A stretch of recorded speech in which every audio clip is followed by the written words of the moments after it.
রাতভর রাজধানীর মোহাম্মদপুর ও আদাবর এলাকায় অভিযান চালিয়েছে পুলিশ। এ সময় নানা অভিযোগে ১০০ জনকে আটক করে সংশ্লিষ্ট থানায় নেওয়া হয়েছে। মোহাম্মদপুর জোনের ডিসি, এসি ও সংশ্লিষ্ট থানার ওসির সহযোগিতায় অভিযানটি পরিচালনায় নেতৃত্ব দেন তেজগাঁও জোনের ডিসি। আইনশৃঙ্খলা রক্ষা, অপরাধ দমন এবং জননিরাপত্তা নিশ্চিত করতে পুলিশের এ ধরনের অভিযান অব্যাহত থাকবে বলে জানিয়েছেন তারা।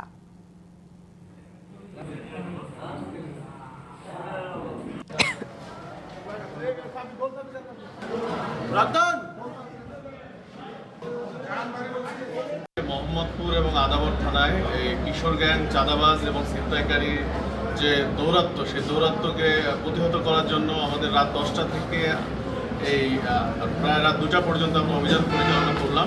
আমরা এই অভিযান অব্যাহত রাখবো যেন মোহাম্মদপুর ও আদাবরে কোনো ধরনের কিশোর গ্যাং, ছিনতাই, চাঁদাবাজ যেন মাথা চাড়া দিতে না পারে এবং এই এলাকার আইন শৃঙ্খলা যেন অবনতি ঘটাতে না পারে, সেজন্য আমাদের অভিযান অব্যাহত থাকবে।